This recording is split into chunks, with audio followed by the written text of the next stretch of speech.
मैंने अपनी home country में लॉ पढ़ी हुई है और मैं कनाडा स्टडी परमिट पे आना चाहता हूँ, तो please guide. Now is it the right time to come to Canada as there is a problem of getting part time job and managing expenses, which is better Kitchener और London. वो करने के बाद कोई जॉब वगैरह ढंग की नहीं मिलेगी। तो hey guys, this is Sahib and welcome back to my channel. I hope you are doing very well. तो यार अभी मैं हूँ कैलगरी इंटरनेशनल एयरपोर्ट पे। तो बेसिकली यार हमारी 8 से 10 दिनों की ट्रिप थी। तो आज हम वापस जा रहे हैं किचनर वाटरलू, लेकिन हमारी जो फ्लाइट थी वो 6 घंटे से डिले हो गई है किसी वजह से। तो मैंने सोचा उन 6 घंटों को थोड़ा सा यूटिलाइज कर लेते हैं और आप लोगों के कुछ क्वेश्चन को आंसर कर देते हैं। So without wasting any more time आप लोग कुछ बढ़िया क्वेश्चंस को आंसर करते हैं। Let's get started with this video. हाँ जी, तो सबसे पहला जो क्वेश्चन है वो है मलिक जैन जी का, और उनका क्वेश्चन है कि 1 year course of your field और 2 ईयर्स ऑफ MBA। तो मेरे हिसाब से अगर आप कनाडा में MBA करना चाहते हो, आपका मन है, तो एक बढ़िया यूनिवर्सिटी से करो। For example university of Toronto या फिर यूनिवर्सिटी ऑफ वाटरलू या फिर कनकोडिया यूनिवर्सिटी, मतलब जो हाई रेटेड मतलब हाई रैंकिंग वाली यूनिवर्सिटी है वहीं से MBA करो। उसके अलावा छोटी मोटी या फिर किसी नॉर्मल यूनिवर्सिटी से MBA करते हो तो उसका कोई फायदा नहीं है। तो उसके अलावा तो आप अपने ही फील्ड से रिलेटेड कोई कोर्स कर लो तो वो ज़्यादा बढ़िया है। अर्गुन जी पूछ रही है कि बेस्ट वेबसाइट्स या material to learn about investments in Canada. तो बेसिकली यार इन्वेस्टमेंट या फिर फाइनेंस से रिलेटेड कोई नॉलेज लेनी होती है तो उसके लिए मैं 2 वेबसाइट्स को यूज़ करता हूँ। एक तो कनेडियन गवर्नमेंट की वेबसाइट है canada.ca, उसके ऊपर सारी की सारी इन्फॉर्मेशन अवेलेबल है। TFSA क्या होता है, RRSP क्या होता है, या फिर क्रेडिट कार्ड्स वगैरह के बारे में सारी डिटेल्स उसके ऊपर होती है।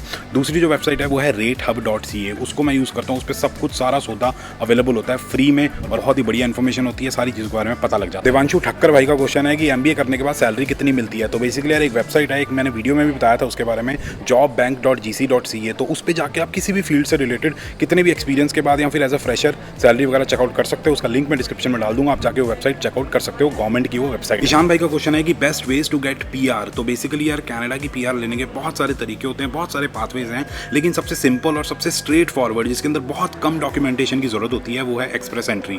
तो बेसिकली आपको कनाडा के अंदर 1 साल या फिर 2 साल की अपनी पढ़ाई करनी है। जैसे ही पढ़ाई कंप्लीट हो जाएगी तो 1 साल का आपको कनेडियन वर्क एक्सपीरियंस लेना है। जैसे ये सारा काम हो जाएगा उसके बाद आपको अपनी एक्सप्रेस एंट्री प्रोफाइल बनानी है। जैसी प्रोफाइल बन जाती है आपको एक CRS स्कोर मिलता है, और जब कट ऑफ स्कोर निकलता है, अगर आपका CRS score cut off score से ऊपर होगा तो आपको इन्विटेशन टू अप्लाई मिल जाएगा, और जैसे ही आपको ITA मिल जाता है तो आप अपनी PR वगैरह अप्लाई कर सकते हो। लेकिन अगर आपका स्कोर इनफ नहीं बनता कि आप कट ऑफ क्लियर नहीं कर पाते तो उस केस में नेक्स्ट जो सबसे ईजी तरीका है, सिंपल तरीका है, वो है PNP। तो आपको किसी ऐसी प्रोविंस में अपनी पढ़ाई करनी होगी या फिर ऐसी प्रोविंस में काम करना होगा या फिर वहाँ मूव होना पड़ेगा जहाँ पे PNP मतलब प्रोविंशियल नॉमिनेशन प्रोग्राम लेना ईजी है, तो आपकी PR हो जाएगी। बाकी इसके अलावा और भी तरीके हैं लेकिन वो काफ़ी कॉम्प्लिकेटेड है, मुश्किल है, तो ये हिसाब किताब है। अगला जो क्वेश्चन है वो है गिल जर्मन का। उनको क्वेश्चन है कि college starts on 5th of September and how many days before I can travel. तो बेसिकली ऐसा कोई रूल वगैरह नहीं है या फिर कोई रेगुलेशन नहीं है कैनेडियन गवर्नमेंट की तरफ से कि भाई आपको इतने दिन पहले कनाडा पहुंचना ही पहुंचना है।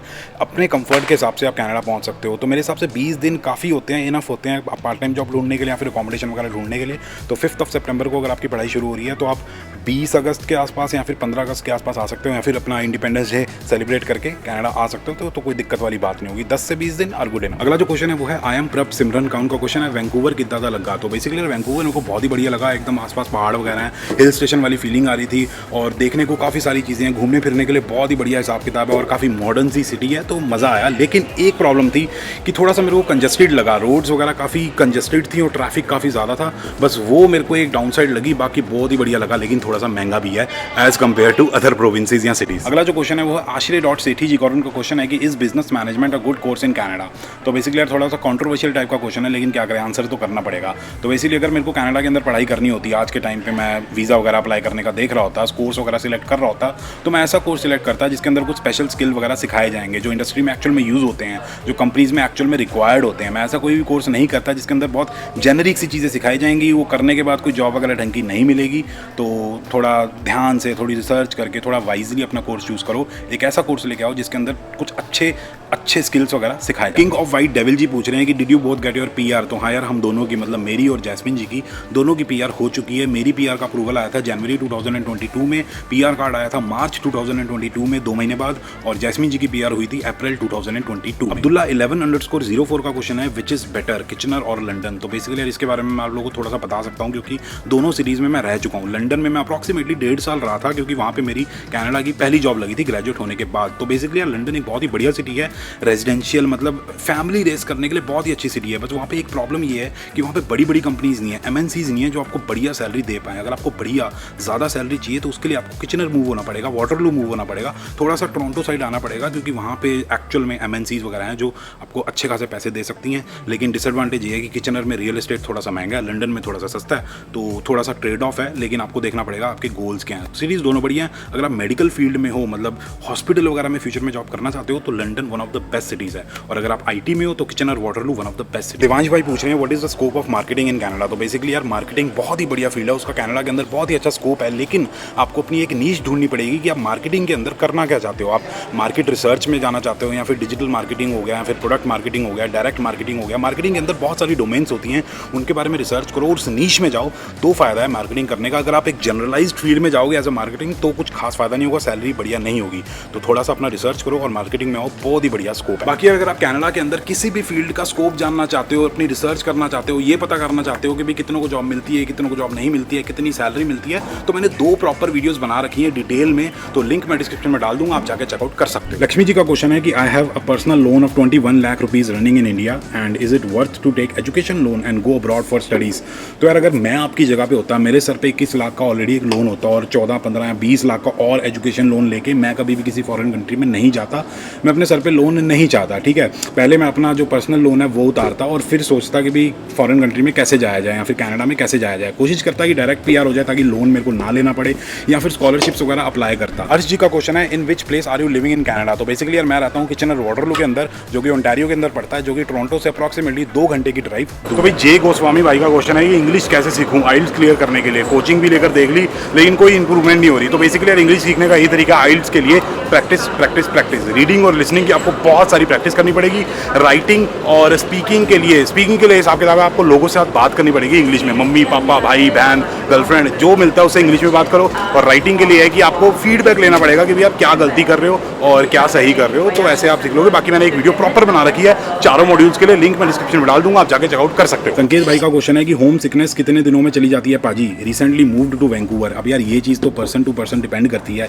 मैं ऐसे लोगों से भी मिला हूँ कनाडा आने के बाद जिनको होम सिकनेस हुई नहीं, या फिर ऐसे लोग भी होते हैं जो 1 महीने में ओवरकम कर जाते हैं। या फिर अभी रिसेंटली मैं जब कैलगरी इंटरनेशनल एयरपोर्ट आ रहा था तो एक टैक्सी ड्राइवर से हम मिले थे जिसको 4 साल लगे, अभी भी वो ढंग से एडजस्ट नहीं हुआ है कनाडा के अंदर। होम सिकनेस उसकी अभी गई नहीं है, इंडिया की याद आती है उसको। तो यार आपको डिसाइड करना है, आपको बाहर निकलना पड़ेगा, लोगों से बातचीत करनी पड़ेगी, अपने आप को थोड़ा सा एक्सट्रोवर्ट टाइप का बनाना पड़ेगा, तो अपने आप को बिजी भी करना पड़ेगा, तभी होम सिकनेस जाएगी। अगर सोचते रहोगे कि भी मेरे को होम सिकनेस हो रही है, मैं परेशान हो रहा हूँ, मेरे को घर की याद आ रही है, तो नहीं जाने वाली। बाकी मैं फ्यूचर में एक वीडियो बनाने वाला हूँ कि किस तरीके से आप होम सिकनेस को ओवरकम कर सकते हो। लेकिन एक चीज़ का ध्यान रखना, गलत चक्करों में मत पड़ना, अपने आप को थोड़ा सा माइंड डाइवर्ट करने के लिए कि उल्टे सीधे काम करो, वो मत करना। धीरे धीरे चली जाएगी, टेंशन मत लो, दोस्त बनाओ और अपने गोल्स की तरफ focus. Man has no name. इन भाई साहब का बहुत ही इंटरेस्टिंग सा क्वेश्चन है, कह रहे हैं कि how to fall in love in Canada with a desi nari. तो भाई इसका मेरे को पर्सनल एक्सपीरियंस तो है नहीं, मेरा हिसाब किताब शुरू हुआ था इंडिया के अंदर, लेकिन मेरे काफ़ी सारे दोस्त हैं जिनका यहाँ हिसाब किताब शुरू हुआ था, गर्लफ्रेंड वगैरह बनाई थी। वो ये कह रहे थे कि भाई अगर लड़की को इंप्रेस करना चाहते हो ना तो उनके पीछे पड़ना पड़ता है और अपना हाइजीन वगैरह और पर्सनैलिटी वगैरह बढ़िया रखनी पड़ती है। आपके कम्युनिकेशन स्किल्स बहुत अच्छे होने चाहिए, डरना नहीं है, मतलब घबरा के नहीं बात करनी, थोड़ा कॉन्फिडेंस से बात करो, बढ़िया तरीके से सारा सिस्टम सेट हो जाता है। देसी क्या विदेशी से हो जाएगा। तो थोड़ा सा अपना कॉन्फिडेंस लेवल बढ़िया रखना है और दिखाना है कि भाई आप लाइफ में कुछ करना चाहते हो, अंजू पंजू से नहीं होने वाला, ठीक है। तो ये चीज़ है। कृष्णा पंचाल जी पूछ रहे हैं कि how is Calgary for dost coming after 12th, please reply this time. तो कृष्णा भाई देखो, अगर आप as an international student Canada आना चाहते हो 12th के बाद, या फिर कोई भी आना चाहता है, तो प्रोविंसेस लाइक अल्बर्टा जिसके अंदर कैलगरी है, या फिर सस्कैचुआन, मैनिटोबा, नोवा स्कॉशिया, ये प्रोविंसेस बहुत ही बढ़िया है क्योंकि यहाँ पे PNP बहुत ही आसानी से मिल जाती है। क्योंकि 12th के बाद डायरेक्ट PR होना थोड़ा सा मुश्किल होता है, तो ऐसी प्रोविंस में आओ जहाँ पे PNP आपको आसानी से मिल जाए। तो Alberta is a good province for students coming after 12th। Khush का क्वेश्चन है कि sir how is Kitchener coming in September to Conestoga Doon campus, what's the scene of jobs. तो यार किचनर वैसे देखा जाए इंटरनेशनल स्टूडेंट्स के लिए बढ़िया जगह है, यहाँ पे जॉब अपॉर्चुनिटीज़ काफ़ी ज़्यादा है। हो सकता है कि आपको अपने फील्ड में पार्ट टाइम जॉब मिल जाए क्योंकि कंपनीज काफ़ी सारी हैं, लेकिन प्रॉब्लम यह है कि यहाँ पे पार्ट टाइम जॉब्स का थोड़ा सा सीन औखा हो रखा है, तो टाइम लगेगा, थोड़ी सी एफर्ट ज़्यादा लगाने पड़ेंगे, लेकिन पार्ट टाइम जॉब मिल जाएगी। लेकिन थोड़ा सा सब्र रखना, थोड़े से पेशेंस रखना, डेफिनेटली एफर्ट्स वगैरह मारने के बाद जॉब मिल जाए। एक यार काफ़ी बढ़िया सा क्वेश्चन आया जो काफ़ी सारे लोगों के माइंड में आता होगा जो कि कनाडा आना चाहते हैं, फिर आने की प्लानिंग वगैरह कर रहे हैं। क्वेश्चन ये है कि now is it the right time to come to Canada as there is a problem of getting part time job and managing expenses. तो यार बात तो सही है, कोविड से पहले क्या होता था, यहाँ पे जब मैं as an international student Canada में पढ़ रहा था तो $700-600 या फिर $800 में महीने का सारा खर्चा निकल जाता था। ग्रोसरी होगी, अपना रेंट हो गया या फिर ऊपर के सारे बिल्स वगैरह हो गए। लेकिन आज के टाइम पे महंगाई थोड़ी सी ज़्यादा हो रखी है। पहले $300-400 महीने के बच्चे सेव कर लेते थे, लेकिन आज के टाइम सेव करना थोड़ा सा हिसाब किताब मुश्किल हो रखा है और पार्ट टाइम जॉब मिलना भी मुश्किल हो रखा है। लेकिन इसका मतलब ये नहीं है कि भी कनाडा आना वर्थ नहीं है, डेफिनेटली वर्थ है। बात ये है कि आपको अपनी प्रायोरिटीज सेट करनी पड़ेगी कि भाई कनाडा आने के बाद आप करना क्या चाहते हो। आपने अपनी स्किल्स वगैरह पे डेवलप करना पड़ेगा ताकि आप लोगों से स्टैंड आउट कर पाओ, मतलब भीड़ से अलग होना पड़ेगा, तभी आपको कुछ ना कुछ मिलेगा, वरना दिक्कत आएगी। अगर भीड़ में मिक्स होकर आ जाओगे तो भैया कुछ नहीं होने वाला, ठीक है। तो ये सोच के आना है कि आपने यहाँ तो ये आपने सोच के आना है कि भैया यहाँ आने के बाद आपने कुछ करना है, अपने पेरेंट्स का नाम रोशन करना और अपना फोकस बिल्कुल लेजर शार्प रखना है, तब यहाँ पे बहुत कुछ हो जाएगा और कनाडा आना वर्थ रहेगा। ऋषि भाई का क्वेश्चन है कि is YouTube good as side hustle for students. तो यार यूट्यूब बहुत ही बढ़िया साइड हसल है, लेकिन प्रॉब्लम ये है कि इसमें आपको काफ़ी सारे पेशेंस रखने पड़ते हैं, सब्र रखना पड़ता है, क्योंकि डे वन से आपकी कमाई शुरू नहीं होती है। अगर आप ऊबर ईट्स करते हो या फिर स्किप द डिशेस करते हो या फिर कोई और काम करते हो, उसमें आपकी जैसे ही काम करना शुरू करते हो तो डे वन से आपके पैसे आने शुरू हो जाएंगे। लेकिन यूट्यूब में क्या है कि मोनेटाइजेशन करने के लिए आपको कुछ क्राइटेरिया मीट करना पड़ता है और साथ के साथ ब्रांड स्पॉन्सरशिप्स वगैरह लेने के लिए आपको एक लेवल पे पहुंचना पड़ता है। तो कमाई थोड़े टाइम बाद होती है, तो वो पेशेंस अगर रख सकते हो तो definitely it's a good side hustle. लेकिन अगर वो नहीं है, आपको डे वन से पैसे चाहिए, तो उस केस में आपको कुछ और करना। स्नेहल दारजी, जिसके साथ मैं थोड़ा टाइम थंडरवे के अंदर रहा था, उन भाई साहब का क्वेश्चन है कि what are your views on a new policy that workers can study while on work permit. तो बढ़िया यार, अगर किसी को अपनी पढ़ाई वगैरह करनी है या फिर अपने स्किल अपग्रेड करने हैं तो डेफिनेटली आप 1 साल 1.5 साल 2 साल जो भी आपका मर्जी है उस हिसाब से आप अपनी कनाडा के अंदर पढ़ाई कर सकते हो ऑन अ वर्क परमिट। लेकिन किसी के लिए डिसएडवांटेज भी हो सकती है, क्योंकि पीआर लेने के लिए आपको कनेडियन वर्क एक्सपीरियंस गेन करना पड़ता है अच्छे पॉइंट्स लेने के लिए। तो वर्क परमिट पे अगर आप अपनी पढ़ाई करोगे तो कनेडियन एक्सपीरियंस गेन कब करोगे और अपनी पीआर कब लोगे। तो पर्सन टू पर्सन डिपेंड करता है, सिचुएशन टू सिचुएशन डिपेंड करता है, गोल्स पे डिपेंड करता है। लेकिन हाँ, जो पढ़ाई करना चाहता है उसके लिए बहुत ही बढ़िया चीज़ है। एक यार मलिक भाई साहब का बहुत ही बढ़िया सा क्वेश्चन है, वो बेसिकली पूछ रहे हैं कि मैं कनाडा विजिट वीज़ा पे आके उसको वर्क परमिट में कन्वर्ट करा लूँ, वो ईजी रहेगा, या फिर एज अ स्टूडेंट आने के बाद उसको वर्क परमिट में कन्वर्ट कराऊँ और फिर अपनी पीआर वगैरह लूँ, वो ईजी रहेगा। तो बेसिकली यार एज अ स्टूडेंट अगर आप आते हो तो वो हिसाब किताब ईजी रहेगा, क्योंकि विजिटर वीज़ा पे कनाडा आने के बाद एक जॉब लेना LMI अप्रूव्ड वाली और उसको फिर वर्क परमिट में कन्वर्ट कराना काफ़ी मुश्किल काम होता है। अगर वीडियो बनानी है व्यूज़ के लिए तो मैं बना सकता हूँ, उसमें कोई दिक्कत वाली बात नहीं है, लेकिन प्रैक्टिकली ये चीज़ करना बहुत ज़्यादा मुश्किल होता है। बहुत ही रेयर केस होता है, आपका जुगाड़ वगैरह होने चाहिए जो आपको LMI वगैरह दिला दें, या फिर आपका पैसा बहुत होना चाहिए जो आप LMI वगैरह खरीद लो। स्टूडेंट वीज़ा पे आओ, अपना 1 साल 2 साल अपनी पढ़ाई करो, उसके बाद वर्क परमिट कन्वर्ट करा लो, फिर अपनी पीआर वगैरह ले लो, कनेडियन एक्सपीरियंस गेन करने के बाद वो काम थोड़ा सा सोखा रहेगा। तो भाई साई.ओपरा जी ये पूछ रहे हैं कि मैंने अपनी होम कंट्री में लॉ पढ़ी हुई है और मैं कनाडा स्टडी परमिट पे आना चाहता हूँ, तो प्लीज़ गाइड। तो मैं ये बताना चाहता हूँ कि यार जितने भी रेगुलेटरी फील्ड्स हैं, जैसे कि मेडिकल हो गया, लॉयर्स वगैरह हो गए, या फिर टीचर्स वगैरह हो गए, या फिर टैक्सेशन या अकाउंट्स भी ले लो, जो रेगुलेटरी नहीं है लेकिन इंडिया का हिसाब किताब अलग है, कनाडा का हिसाब किताब अलग है। तो ये फील्ड में आपको यहाँ कनाडा आने के बाद बिल्कुल स्टार्टिंग से स्टार्ट करना पड़ेगा, अपने लाइसेंसेस सर्टिफिकेशन वगैरह लेनी पड़ेंगी, क्योंकि यहाँ पे बहुत ज़्यादा रेगुलेशन वगैरह होती है, तो पैसा भी लगता है, टाइम भी लगता है। तो ये चीज़ है, तो थोड़ी रिसर्च करनी पड़ेगी। बहुत सारे ऐसे वेबसाइट्स वगैरह हैं, बहुत सारे ऐसे रिसोर्सेज हैं जहाँ से आप ये सारी चीज़ें पता कर सकते हो कि कौन से सर्टिफिकेशंस और लाइसेंसेस की ज़रूरत पड़ेगी।